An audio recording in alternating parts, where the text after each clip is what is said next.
পনির দিয়ে এই যে পনির আর বকলি, গাজর, আলু দিয়ে একটা রেসিপি করে দেখাচ্ছি। প্রথমে আমি সবজিগুলো ভেজে নিচ্ছি।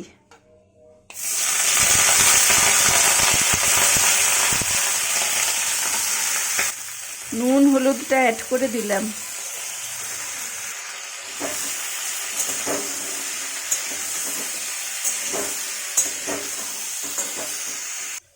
এইদিকে একটা আমি মশলা পেস্ট করে নিচ্ছি। টমেটো একটা, আদা আর কাঁচা লঙ্কা আর ধনে পাতা দিয়ে দিচ্ছি। একটা মশলা পেস্ট করে নিচ্ছি। এখানে আমার সবজি ভাজা হয়ে গেছে, তুলে নিচ্ছি। ওই তেলের মধ্যে আমি পনিরগুলো ভেজে নিচ্ছি।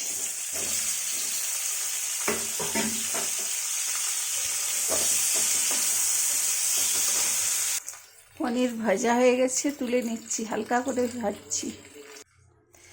গোটা জিরে আর গোটা গরম মশলাটা দিয়ে দিলাম।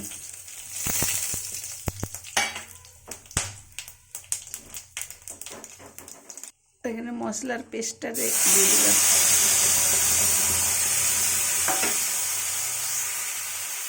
এখানে আমি জিরে গুঁড়ো, ধনে গুঁড়ো, নুন, হলুদ আর কাশ্মীরি লঙ্কার গুঁড়োটা দিয়ে দিচ্ছি।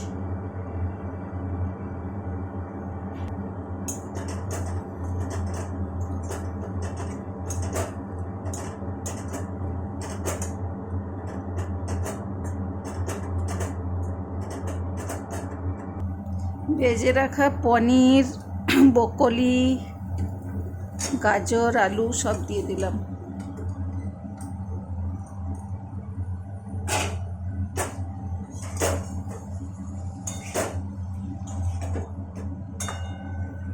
এখানে সবজি, পনির সব কষানো হয়ে গেছে, আমি দুধটা অ্যাড করে দিচ্ছি।